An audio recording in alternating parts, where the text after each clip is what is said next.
Hello hi. सृष्टि, क्या हाल है आपके? I am good, okay. Thank you. आप कैसे हो?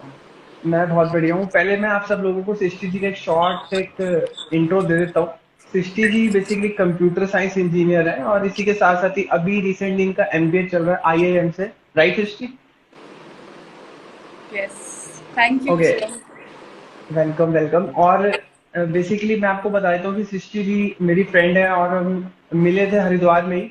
और मैं गंगा जी पे बैठ के फ्लूट प्ले कर रहा था और वहीं पर ही जो है पीछे से आकर के इन्होंने मेरे से बात करी और वहां से मुझे पता चला कि बहुत ही अच्छी आर्टिस्ट भी है। तो मैंने सोचा कि क्यों ना इनके साथ एक लाइव सेशन रखा जाए।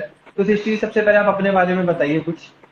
जी, एज सच मोस्टली तो शिवम जी ने आपको बता ही दिया है। So I am a computer science engineer and also am pursuing my MBA from IIM Sirmaur. Apart from that मैं एक आर्टिस्ट हूँ जिसको बचपन से स्केचिंग पसंद था, बट कभी किसी को शो नहीं किया। लाइक आई टोल्ड यू हम्म। ना कि मैं हर चीज़ को एक अलग नज़रिए से देखती थी और उसी नज़रिए को एक कागज़ में उतार देती थी, बट कभी वो सबको नहीं दिखाती थी कि what I am painting. And for me painting was like a challenge कि कोई चीज़ चैलेंजिंग लगती थी तो I use to do it कि okay let's go for it. Okay. Srishti, मेरे को सबसे पहले आप ये बताइए, देखिए आप आर्ट करते हो, सबसे पहले बताइए आर्ट की अगर हम बात करें तो कितने डिफरेंट डिफरेंट टाइप के आर्ट फॉर्म्स होते हैं, उसके बारे में थोड़ा सा बताइए। उसके बाद ये बताइए कि आप किस तरीके के आर्ट्स में काम करती हैं। ओके, सो डिफरेंट टाइप के आर्ट फॉर्म्स में अगर आप उस नज़र से देखो तो हर चीज़ आर्ट है, राइट? हम्म। कितने लोग सैंड कासल बनाते हैं और सैंड से फेसेस बनाते हैं, वो हो गया। वाटर कलर हो गया। तो मेनली जो मैं अपना बताती हूँ जिसमें मैं डील करती हूँ, मैं वाटर हम्म। कलर्स यूज़ करती हूँ, मैं एक्रिलिक यूज़ करती हूँ, गुआश is also kind of both. Water colour और एक्रिलिक के बीच का होता है। एंड मैंने हम्म। स्टार्ट ऑयल पेंटिंग से किया था जब मैंने वापस पेंटिंग स्टार्ट की थी 10th के बाद से। सो हम्म। ऐसा ऐसा है। एंड उसके बाद जर्नलिंग भी आता है, craft is also there. So the like everything is art if you look at it. हम्म। आपके पास कोई भी सैंपल्स है दिखाने के लिए आर्ट के? Yes, sure. This is like an acrylic painting of the Starry Night, जो कि ओके। मैं क्लाइंट के लिए कर रही हूँ। And I hmm show you my most challenging painting. तो हम्म सीन क्या हुआ था कि मुझे चैलेंज करना था खुद को लॉकडाउन के टाइम पे कि मैं क्या कर हम्म सकती हूँ अच्छा। सो वॉट आई हम्म डिड कि मुझे लाइक एक इंडियन वुमेन बनाने में बहुत टाइम मतलब बहुत डर लगता था। उस पे से उनका जो दुपट्टा होता है like it's net, so that was kind of very difficult. So I chose this painting of Aditi Rao Hydari when oh I वाह। Made. So hmm like I मुझे जूल्स भी नहीं बनाने आते थे कि मैं ये कैसे बनाऊंगी। बट वही है हम्म। कि at every point of time you have to challenge it. और मैं इसमें तीन चार चीज़ें मैंने और नई नई सीखी जो मुझे नहीं आती थी। ओके।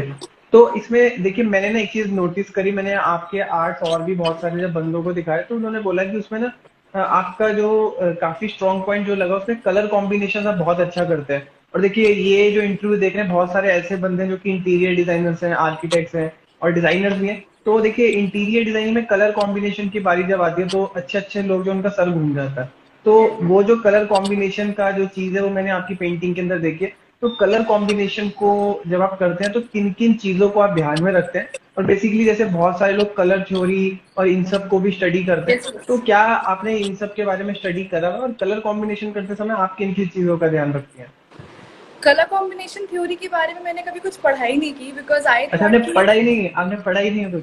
नहीं, मैंने नहीं जो, पढ़ा बिकॉज मुझे जो, लगता था कि अगर मैं पढ़ लूंगी तो मैं उनके हिसाब से हाँ। काम करूंगी, तो मेरी जो हम्म। ओरिजिनलिटी है ना वो नहीं आ पाएगी। So okay. कलर थ्योरी जहाँ तक मैं जो यूज़ करती हूँ it's like either hmm complementing और सप्लीमेंटिंग। आई थिंक वही सब यूज़ करते हैं। फॉर हम्म एग्जाम्पल अगर हम्म आप पीछे वाली पेंटिंग में देखो तो it's like blue and yellow, it's complementing each other. But if you see hmm here it's red and orange and shades of it, but still hmm वो सब डिफरेंट आ रहे हैं, right? So what hmm ever suits आपको क्या अच्छा लगता हो। And painting is not only कि आप सामने वाले को एज इट इज़ आप अपने शीट पे उतार दो। इट्स ऑल्सो अपना क्रिएटिविटी लगाना बिकॉज जैसे इस पेंटिंग में भी जो ज्वेलरी थी मैंने एग्जैक्टली सेम नहीं बनाई है, मैंने कुछ अपने हिसाब से भी डिज़ाइन ऐड किए हैं। So I believe hmm it's not only about copying whatever you see, it's also about putting your originality into work. Hmm. तो देखिए कलर कॉम्बिनेशन के लिए मतलब आप क्या टिप देना चाहेंगे कि मतलब जब कोई भी बंदा कलर कॉम्बिनेशन को कहीं पे भी यूज करे, चाहे वो ड्रेस पहनने में हो, चाहे वो इंटीरियर्स में हो, चाहे वो आर्ट फॉर्म में हो, तो आप क्या टिप जो है वो देना चाहेंगे? Okay, so for colour combination I say कि अगर आपके पास कोई रफ शीट है या आप अगर ऑनलाइन जा सकते हो तो you can do hmm. One thing. आप हर कलर्स को ना जो आपके मोस्टली फेवरेट कलर्स हैं आप उनको ट्राई करो साथ में रख के। For okay. Example if you want to try red with orange you should put it, क्योंकि रेड एंड ऑरेंज हम्म। कपड़े आप पहनोगे तो will not look good, but maybe painting में सब साथ अच्छे लगे बिकॉज वो एक हम्म। वार्म टोन जनरेट करेगा। And similarly goes for blue, जैसे ब्लू हो गया and there is a colour paints grey, it's kind of blue and black. So if you use it for painting, it looks amazing. But for the dress, आप बहुत डल लगोगे. So that is something कि आपको you have to try कि आपके साथ अच्छा क्या लग रहा है, आपकी पेंटिंग में हो या आपकी ड्रेस कोड में या आपके घर में जो भी पेंट कर रहे हो, anything. ओके। और वैसे एक चीज और भी कि अगर आप आसपास और चीजों को बहुत ही अच्छे तरीके से ऑब्जर्व करो तो नेचर में भी आपको बहुत सारे कलर कॉम्बिनेशंस मिलेंगे जो कि नेचर से आपको मिलेंगे, तो उसका भी आप यूज करके जो है Yes. अपने यूज कर सकते हैं, right? Yes. So I okay. would like to state the story जैसे हम जब मिले थे। So what hmm. happens कि मुझे सनराइज बहुत पसंद है, तो मैं हरिद्वार ट्रिप पे गई थी for a 2 day trip and मैं जब हम्म। बाहर गई 4 o'clock हो रहा था and I saw Shivam ji, he was meditating and also playing flute और मैं हम्म। पीछे बैठ के मैं इनको पेंट करने लगी बिकॉज मुझे पेंट करना ही था तो मुझे एक सब्जेक्ट चाहिए था and I hmm. Love it the way he was playing flute like at 4 AM। So that is what happened and when we were talking ना ही वाज लाइक आपको ऐसा नहीं लगा कि मैं कोई खराब इंसान हूँ? तो हम्म। उसका आंसर भी उन्होंने खुद दिया कि यार जो खराब होते हैं ना वो 4 o'clock पे ऐसे अच्छे काम नहीं कर रहे होते हैं। सो दैट इज हम्म। समथिंग कि नेचर से अगर आप देखोगे तो आपको एम्पल अमाउंट ऑफ अपॉर्चुनिटीज मिलेंगी सीखने को for any kind of hmm. Creativity. अच्छा, आपको ये लाइन भी याद है? मैंने बोला था जबकि चार यस पे आई पूछ रिमेंबर रहा एवरीथिंग। था। ओके। अच्छा सृष्टि, एक क्वेश्चन और है कि यार जैसे आप आर्ट पे काम करते हैं तो मतलब क्या थॉट प्रोसेस कैसे रहती है, किस तरीके से सोचते हो आप कि चीजों को, मतलब किस तरीके से सोचते हो उसको फिर आप पेंटिंग में उतार देते हो, क्या चीज आपको इंस्पायर करती है? Okay for me inspiration is जो मैं ना कर सकूँ। सपोज मुझे ट्रैवल करना है, अभी लॉकडाउन हो रखा है बट हम नहीं जा सकते बाहर, सो मैंने उन उन चीज़ों को पेंट किया जो मैं ट्रैवल करके घूमना चाहती हूँ, या फिर हम्म। ट्रैवल का वो भी पेंट किया मैंने जहाँ जहाँ मैं जा चुकी हूँ। सपोज मैंने हरिद्वार की लाइक स्टोरीज बनाई हैं, जयपुर का हो गया, Ahmedabad I went there for a solo trip, I made them. And also taking lockdown in to consideration, क्योंकि मैं हम्म। हॉस्टल में रहती थी और मेरा सब आर्ट मटेरियल हॉस्टल में बंद हो गया था एंड ओके। मुझे इतना खाली टाइम मिल गया था लॉकडाउन में और मेरे पास कुछ पेंट करने को नहीं था। सो what I did was I made my own paper जिसको मैं पेंट कर सकूँ। अच्छा। लाइक मैंने खुद बनाया लॉकडाउन में अच्छा, जस्ट आपने बिकॉज पेपर भी आई अपने खुद ही वॉन्ट। बना लिया? सॉरी। अच्छा, आपने पेपर भी खुद ही बना लिया अपने? Yes, because I was like nothing can stop me from painting, hmm. be it lockdown, be it anything. तो मैं घर में ढूंढी, मैंने बहुत सी चीजें देखी, मैंने रिसाइकिल किया पेपर्स को and I was like nothing can stop me now. मतलब ये वही कहावत आज आपने सच कर दी, कहावत है ना, जहाँ चाह वहीं रहा। Exactly, that's so true. हम्म। तो इसके से एक चीज और है कि जैसे मुझे पता है कि आप कंप्यूटर साइंस इंजीनियर और आपने आर्टिस्ट का जो आप काम करते हैं आपने कहीं सीखा नहीं है, तो Yes. तो ये चीज गॉड गिफ्ट ही बोल सकते हैं एक तरीके से। तो अब अभी एक चीज है कि देखिए कहीं ना कहीं आपको फैमिली में भी चैलेंजेस देखने के लिए मिलते होंगे कि वो कहते होंगे कि इसमें कुछ नहीं रखा हुआ, इन दोनों चीजों को आप किस तरीके से मैनेज करते हैं? Okay, I'll start with कि जो आपने जैसे कंप्यूटर साइंस का भी बोला, तो मेरे पास वैकॉम है, मैं डिजिटल आर्ट भी बनाती थी बीच में। But the okay. Thing is कि व्हाट हैपेंड, मेरी मम्मी मुझे बहुत फोर्स करती थी कि इंडिया में आर्ट में कुछ नहीं रखा है, don't go for it, your computer science engineer, work for MBA, CAT की तैयारी करो। हम्म। सो मेरे घर में बहुत लड़ाइयाँ होती थी because I wanted to pursue art and वो she used to tell me कि उधर फ्यूचर नहीं है इंडिया में। But you know I suggest anyone who is in the audience कि if you want to go for art you should definitely go for art. अगर India में नहीं है तो बाहर भी है opportunities. I couldn't go hmm. Because due to some circumstances. And for managing, मैं क्लास में जाती थी तो मैं वहाँ पे डूडल करती थी, अपनी फैकल्टी का स्केच बना दिया और उनको दोबारा उनको सबमिट भी कर देती थी कि ये सर मैंने आपकी फ़ोटो बनाई थी। So hmm. That is how I use to manage everything जब पहले मना करते थे। बट हाँ अभी आई से कि I am at a good place and I am expecting कि हाँ लॉकडाउन खुले और मैं बाहर जाऊँ फिर से मैं अपना पेंटिंग बाहर पे भी स्टार्ट कर सकूँ दोबारा। ओके। तो देखिए अभी इसमें एक क्वेश्चन मेरे पास और उठ रहा है कि जैसे आप करती हैं, जैसे बेसिकली आपका मेन जो पढ़ाई है वो कंप्यूटर साइंस इंजीनियरिंग की है और यस। आप आईआईएम से अब एमबीए कर रही हैं, तो अब आप अपने इस आर्टिस्ट वाले काम को किस तरीके से देखती हैं आप, मतलब एज अ हॉबी करती हैं या फिर प्रोफेशनली आप इसको आगे बढ़ाएंगी? ओके, सो मैं इस आर्टिस्ट साइड को अपने एज अ हॉबी देखती थी पहले। Like hmm it drop, like from passion it was a hobby, जिसको मैं हम्म परस्यू पैशन की तरह नहीं कर सकती थी due to some reason. But अभी because MBA life is not that easy, it's very stressful, so I use painting as an escape, कि वो मेरा स्ट्रेस बस्टर की तरह काम करता है। लाइक ओके, मुझे there were as a times कि meditation, 12, yes as a exactly, meditation. Okay. Exactly meditation. So it was like कि मैं 12-13 घंटे अगर पढ़ाई कर रही हूँ या कॉलेज का ही काम कर रही हूँ, बट अगर मैं दिन का आधा घंटा भी निकाल के पेंट करूँ, ज़्यादा पेंट मत करूँ, बट स्टिल वो मेरा मेडिटेशन होता रहता था। तो it use to keep hmm me same, keep me on track. Okay. तो देखिए इसमें मेरा ना एक क्वेश्चन आपसे और है कि अभी जैसे मैंने आपसे क्वेश्चन पूछा था, आपने उसका मेरे को कि दोनों चीजों को, तीनों चीजों को मैनेज कैसे करते हो आप इन सारी चीजों को? ओके, सो व्हाट हैपेंड कि जैसे मैं तीनों को मैनेज करने के लिए मैंने तीनों को मिला दिया। आई से, अच्छा। जब मैं कंप्यूटर साइंस इंजीनियर थी, तो what I did was I mixed my computer like that technical knowledge with my creative knowledge. तो I started making digital art and hmm now when I am doing MBA, like अभी मैं currently committee में हूँ, cultural committee. So what I am doing ना, just to take that time out of my life कि मैं painting कर सकूँ, मैंने उन्हें सजेस्ट किया कि आप जो रोज पोस्ट करते हो हर फ्राइडे का, उसमें I do one thing, I paint. Like जो भी पोस्ट रहेगा उसको फोटोशॉप से एडिट करने की जगह आई पेंट इट। तो उससे क्या हुआ हम्म कि मेरी एमबीए लाइफ में मैं पेंटिंग जबरदस्ती इंसर्ट कर रही हूँ कि हाँ, मेरे पास मौके आते रहे पेंट करने के, एंड आई डू नॉट हम्म कि मेरा छूट ना जाए वो पेंटिंग। ओके। देखिए वैसे जहां तक मुझे लगता है फैमिली वाले आपके इस काम को कहते होंगे क्या है, कुछ नहीं रखा इसमें, अपना पढ़ाई पे ध्यान दो, कुछ ऐसा ही होता होगा आई थिंक। तो यस। है ना, तो कुछ ऐसा कुछ स्टार्टअप भी हो सकता है कि जैसे आपका जैसे आपकी फैमिली वाले जैसे एमबीए की पढ़ाई कर रहे हैं, एमबीए हो गया, और आप जो कंप्यूटर साइंस इंजीनियरिंग जो है आपने उसमें आपने जो पढ़ा, और जो आपका जो आर्टिस्ट वाला जो आपका जो पैशन है, तीनों का ही कुछ कॉम्बिनेशन बना के कुछ स्टार्टअप करो आप। और उसमें क्या कि फैमिली वालों की भी बात हो जाएगी, आपका जो जो पैशन है वो भी उसी में आ जाएगा, तो दोनों तीनों हर बंदा सेटिस्फाइड हो जाएगा। तो इस तरीके से अगर, ये मेरा भी एक दिमाग में आया क्वेश्चन तो मैंने यस पूछा यस। आपसे, तो अगर इस तरीके से कुछ अगर करा जाए तो क्या कर सकते हैं, ऐसा कुछ स्टार्टअप टाइप का कुछ हो, कुछ Yes, I डिफरेंट कुछ? actually started a startup in my third year of engineering. So I hmm used to sell coffee bookmarks, like bookmarks painted using coffee, three shades of coffee. So the hmm funda, like the basic idea behind that was कि जैसे हम book read करते हैं, हमें नींद आ हम्म जाती है, वो सबको आ हम्म जाती है, कोई बहुत अच्छा हम्म बुक हम क्यों ना हो। सो व्हाट आई डिड कि अगर उस बुकमार्क में कॉफ़ी का स्मेल रहेगा ना, so it will give you a kick start कि नहीं, you have to be awake, भले ही आप 10 मिनट एक्स्ट्रा जगो, बट यस, डेफिनेटली आप जगोगे फॉर दैट हम्म रीजन कि आपको कॉफ़ी आपने स्मेल कर लिया है। सो मेरा स्टार्टअप था उससे रिलेटेड, अभी मैं उसको और कंटिन्यू करूँगी।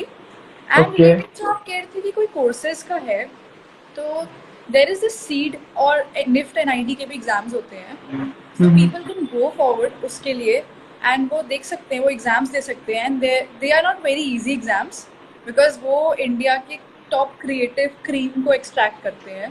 तो you okay. Have to prepare for that. But अगर आपके अंदर क्रिएटिविटी है तो ऑब्वियसली आपको ज़्यादा प्रिपरेशन की जरूरत नहीं है। और अगर कोई बंदा आर्टिस्ट की फील्ड में अगर अपना प्रोफेशनली अगर कुछ सोच रहा है, तो उसको क्या करना चाहिए, क्या वो कर सकता है, इसके बारे में आप थोड़ा बता सकते हैं क्या? मैं आपको वही बता रही थी कि अगर आर्टिस्ट प्रोफेशनली सोच रहा है, तो just look at a problem. जैसे मेरा प्रॉब्लम हम्म था कि बुक पढ़ते पढ़ते नींद आती है, हम्म एंड कोई भी स्टार्टअप का मेन रीजन ये होता है कि you have to look at a problem and come up with a solution. तो आई केम बिल्कुल। Up with my coffee bookmarks कि किसी को स्मेल करेंगे and you will stay awake for a bit longer period of time. तो हम्म अगर कोई आर्टिस्ट है, अगर वो स्टार्टअप करना चाहता है, तो they can go for looking for a problem and उसका कुछ भी मतलब सोल्यूशन निकालना। Otherwise professionally, as a told you कि आप सीट का एग्जाम दे सकते हो, निफ्ट एन आई डी के लिए अप्लाई कर सकते हो। In fact I think IITs में भी there are designing courses way you can go, and hmm वो भी काफ़ी entrance is very difficult, it's very rigid, and also you can go and apply online. And the best thing okay. Is, अगर आप कुछ नहीं कर सकते हो, at least keep doing it, like do not stop.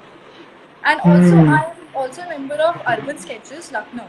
Like what they do, okay. they are an international team जो कि जो भी सामने होता है, कोई बिल्डिंग हो गई तो दे स्केच इट आउट. तो वो मोस्टली हम्म. आर्किटेक्ट्स होते हैं उसमें, बट मैं as an engineer, because I had, मुझे पसंद था ये सब ड्रॉ करना, तो मैं उसमें हम्म. आ गई. सो that is something that you can be a part of. Hmm. Okay. और एक चीज और की बहुत सारे मैंने देखा कि इंडिया में जो ना, मतलब जितने भी आर्टिस्ट के साथ में मिला, तो वो ना इंडिया में बहुत ज्यादा स्ट्रगलिंग स्टेट पे होते हैं, मतलब टैलेंट खूब होता है, लेकिन ना लोग उनकी वैल्यू नहीं करते. जैसे उन्होंने कोई आर्ट बनाई, उन्होंने वहीं से उनकी जो है कॉपी करके कहीं और पेस्ट कर दी, कहीं पे उठा के लगा दी, उन्होंने डाली, वहीं से उन्होंने लेकर के कहीं पे कैसे मर्जी लगा दी. तो उस केस में बेसिकली कॉपीराइट के ऊपर किस तरीके से आप इस पॉइंट के ऊपर क्या कहना चाहते हैं, और जो आर्टिस्ट जो काम करते हैं तो इंडिया में उनके फ्यूचर के लिए आप क्या कहना चाहेंगे? ओके, रिगार्डिंग कॉपीराइट आई से कि जैसे आप कोई भी पेंटिंग किसी और की बना रहे हो, तो try not to put your signature या उनको रेफरेंस दो.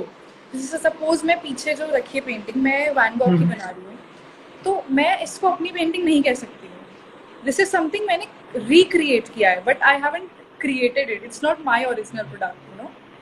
So and one more thing, मैंने जो अभी इंस्टाग्राम पे देखा है, देर आर मेनी पीपल जो मेरे ही आर्टिस्ट कम्युनिटी के लोगों की आर्ट वर्क चुरा के दे पोर्ट्रे की वो उनके आर्ट वर्क्स हैं. यू नो, साइन को फोटोशॉप से हटा दिया या ऐसा कर दिया.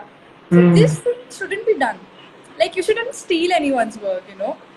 Thank you, Ishan. Hmm. So you shouldn't steal anyone's work, and you should go for originality. And suppose अगर आपको एक्चुअली कुछ रिक्रिएट करना ही है और उस पर अपना नाम चाहिए, then try to mix it.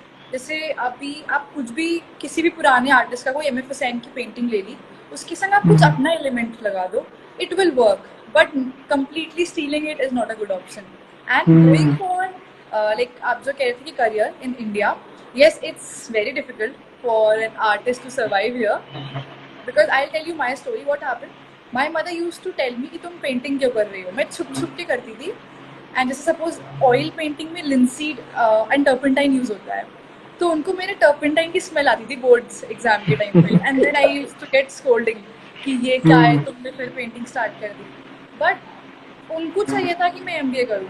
Now since I am doing MBA, जो ये पीछे पेंटिंग है, शी इज लाइक कि ये तुम अपने क्लाइंट को मत दो, ये मुझे दे दो, अब ये मुझे रखनी है, मुझे बहुत पॉजिटिव एनर्जी आ रही है इससे, पॉजिटिव हम्म. वाइब आ रही है. So I was like mumma I can not do that. मैंने क्लाइंट को प्रॉमिस किया है that it is a painting for him. Now you know, वही कि नज़रिया बदल जाता है इफ़ यू डू समथिंग. तो अगर अगर your parents are forcing you to go for something and you are not able to do it, आप करो वो चीज़, but do not leave painting at all. Hmm. अच्छा, एक चीज अभी आपने बताई ना कि पेंटिंग से आपकी मदर ने बोला कि बहुत ही पॉजिटिव एनर्जी मिल रही है, तो एक चीज मैं बता देता हूँ कि जब मैंने वास्तु के बारे में जब कोर्सेज करे थे ना, तो उसमें एक कॉन्सेप्ट था कि जैसे कहते हैं कि इस डायरेक्शन में ये पेंटिंग रखनी चाहिए, इस डायरेक्शन में ये पेंटिंग रखनी चाहिए. तो उसके पीछे का उन्होंने कॉन्सेप्ट बताया. जैसे हमारे दो तरीके के माइंड होते हैं, कॉन्शियस और सबकॉन्शियस. तो यस. अब जैसे सिंबल्स हो गए या पेंटिंग्स हो गई, तो उन सब का जो ऊपर जो है पेंटिंग का बहुत ज्यादा वो पड़ता है सबकॉन्शियस माइंड के ऊपर. मतलब जो सबकॉन्शियस माइंड है वो एक्चुअली में हमारी लैंग्वेज नहीं समझता, वो सिंबल्स और पेंटिंग्स की लैंग्वेज समझता है. और जिस फीलिंग के साथ आपने पेंटिंग बनाई हुई है, वो जो फीलिंग है वो पेंटिंग के अंदर है. तो वो जब किसी भी पेंटिंग को आप देखते हो ना, तो वो एनर्जी चाहे वो नेगेटिव हो चाहे वो पॉजिटिव हो, वो आप फील करते ही करते हो. तो इसलिए एक अच्छी पेंटिंग अगर आपके घर में हो तो बहुत ही अच्छा रहता है. और जैसे कि आपने बोला आपकी मम्मी ने, वो चीज मेरे को भी पीछे से फील हो ही रही है. काफी अच्छी हुई पेंटिंग और पॉजिटिव एनर्जी जो है वो. इतनी दूर से, मैं उत्तराखंड हूँ, आप यूपी से आए थे, तो वो चीज मैं उत्तराखंड में बैठ के फील कर रहा हूँ. जी, definitely I totally agree hmm. With you. What happens hmm. कि अगर आप कोई खाली वॉल पे पेंटिंग लगा दो, तो वो पूरे रूम का ऑरा चेंज होता है. बस उस वॉल की, बिल्कुल. आई वोंट से कि शान नहीं बढ़ती, आपके पूरे रूम का ऑरा चेंज होता है. एंड हर पेंटिंग एक अलग इफेक्ट देती है. जैसे हम्म. वैन गॉग का जो स्टारी नाइट है, it's predominantly blue in colour, so it gives you a hmm. cool effect. But as I showed you ki this one, this is red, like red orange इसका mixture है, it gives you a warm effect.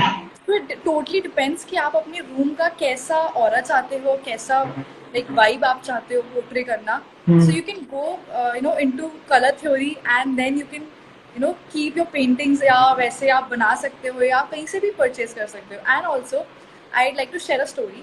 मैं ऋषिकेश गई थी एक बार, and there was this artist, एक shop थी छोटी सी, एंड बहुत बड़ी बड़ी paintings and they were quite expensive. So what happens in India ना, मतलब ऐसी एक्सपेंसिव पेंटिंग्स देख के वी आर लाइक यार this is not worth it. But ऐसा नहीं है.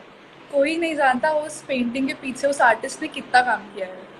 एज आई बिल्कुल। टोल्ड यू, ये अदिति राव हैदरी वाला, it's not a copy painting कि मैंने कॉपी किया मैंने बना लिया. नहीं, मैं रोज सीखती थी कि ज्वेलरी बनाते कैसे हैं, उसमें वो शाइन कैसे लाते हैं, अगर दो सिमिलर कलर्स को यूज कर रहे हैं तो कैसे यूज करें कि वो दोनों अलग भी लगे और सेम भी लगे.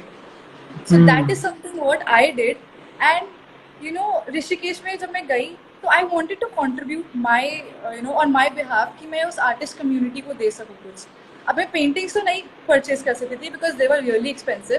तो I got just a small notebook because I thought ना कि you should go for, you should contribute anyhow you can. अच्छा, मैंने ना एक चीज और नोटिस करी सृष्टि की, बेसिकली कहना है कि जो भी आप पेंटिंग बनाते हैं ना, तो यस. देखिए अगर आप किसी भी एरे गैरे को दिखाएंगे कहेंगे क्या है, ठीक है पेंटिंग, लेकिन जो उसकी एक्चुअल वैल्यू समझता होगा ना, वो उसके लिए आपको इतना पे करेगा जितना आपको भी जो है उसका एक्सपेक्टेशन नहीं होता, इतना अरे इसमें कुछ पेंटिंग के लिए इतना भी मिल सकता है. क्योंकि आपने वो मूवी देखी है, गुलाबो सिताबो? तो यस उसमें यस. जब एंड होता है मूवी का, तो उसमें कुछ वो एंटिक्स को परचेज वो बेच देता है उसको, और सेम जो एंटिक्स होते हैं वो जब वहां पे म्यूजियम में जाके लगता है तो उसके ऊपर टैग लगता है, कितना कॉस्टली उसके ऊपर मिलियंस में टैग होता लगता है, अगर आपने तो वो चीज आपने देखा होगा. तो बेसिकली इसमें क्या है, प्राइस का कोई भी वो नहीं है, और देखा जाए तो स्कोप बहुत ही ज्यादा है. लेकिन स्टार्टिंग में स्ट्रगल तो हर चीज में देखो होता है, ये चीज तो है. लेकिन आर्टिस्ट के साथ थोड़ा सा ज्यादा मैंने देखा है इंडिया में. हालांकि अगर हम आउट ऑफ इंडिया जाए तो बहुत ज्यादा रिस्पेक्ट उनकी रहती है. तो ये भी थोड़ा सा एक है. तो बस यही है. और फाइनल लास्ट में अगर हम बात करें तो आप कुछ ऐसे टिप्स अगर आप देना चाहते हैं हमारे देखने वाले दर्शकों को, और आर्टिस्ट के लिए अगर आप कुछ लास्ट में कुछ कहना चाहते हो. ओके. सो मैंने एक कोर्स किया था लर्निंग टू लर्न का.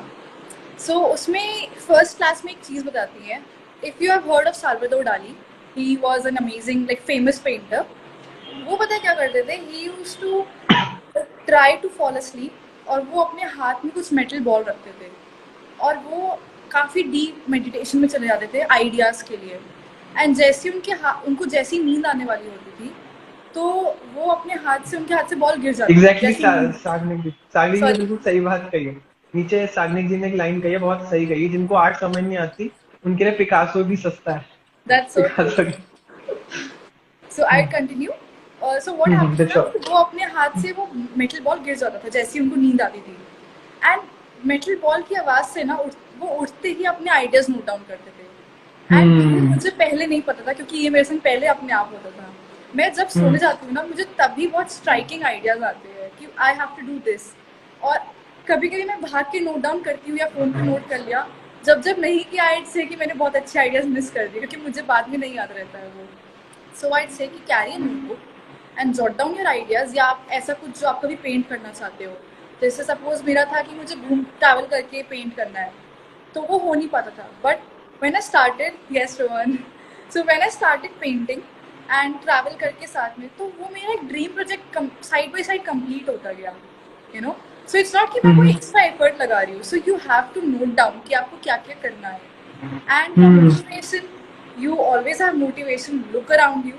एंड आप इंस्टाग्राम पे अगर, अच्छा वन थिंग आई से, कि एक टाइम था कि मैं इंस्टाग्राम पे बस आर्टिस्ट को ऐसे स्क्रॉल करती थी and I used to think कि मोटिवेशन आएगा. Yes Ishan, totally. But the thing is कि मोटिवेशन आता नहीं है. यू जस्ट थिंक कि आपको बनाना है ऐसा, बट आप कुछ नहीं बनाते हो. So you have to start working on it. And जैसे I'm reading a book Kaizen, it says कि do the barest minimum thing which you can do. क्योंकि बड़ी चीज़ करने सोचोगे तो आप नहीं कर पाओगे, बट अगर रोज थोड़ा थोड़ा करोगे तो यू डेफिनेटली डू इट. सो अगर पेंटिंग काइजन भी ही. हो. सॉरी मैं यस बीच में टोक रहा हूँ. ये काइजन ये शायद जैपनीज टेक्निक है ना, जिसमें थोड़ा यस थोड़ा यस यस करके मतलब कुछ ना यस करने यस. से थोड़ा थोड़ा करो. सो दिस सेज कि आप मतलब अपनी लाइफ में कोई भी ट्रांसफॉर्मेशन लाना है. I also show you the book, this is the book. So अगर आपको अपनी लाइफ में कोई भी ट्रांसफॉर्मेशन लाना है तो आप वो धीरे धीरे करके ला सकते हो. वो एक टाइम पे नहीं, अचानक से नहीं आ जाएगा. Otherwise you have that paralysis by analysis, right. So धीरे धीरे पेंटिंग करो. एंड ये जो पेंटिंग है इसको I guess more than 2 to 3 months हो गए हैं. जुलाई में स्टार्ट किया था बट हम्म एमबीए की वजह से वो थोड़ा सा स्पीड स्लो हो गया, but I did not stop, क्योंकि मैं रोक देती तो वो छूट जाता। सो ऐसी भी पेंटिंग्स है मेरी जो मैंने स्टार्ट किया बट कभी कंप्लीट नहीं कर पाई, बिकॉज मैंने छोड़ दिया था कम्प्लीटली। सो आई से कि hmm. Never stop painting, always do. In fact ये आर्ट में क्या है, ये तो लाइफ का ही लेसन है कि जो भी आप काम कर रहे हैं, तो जो आप करना चाहते हैं तो उसको आप बिल्कुल डिमोटिवेट होकर छोड़ो मत, आप यस। कंटिन्यूस थोड़ा थोड़ा थोड़ा करते रहो, लाइफ में आपको जरूर सक्सेस मिलेगी। Okay, I was reading the comment. मुझे किसी का लिखा कि artist should never get demotivated, art was never for the mass, it was always for the class. Exactly, I so agree with you. Hmm.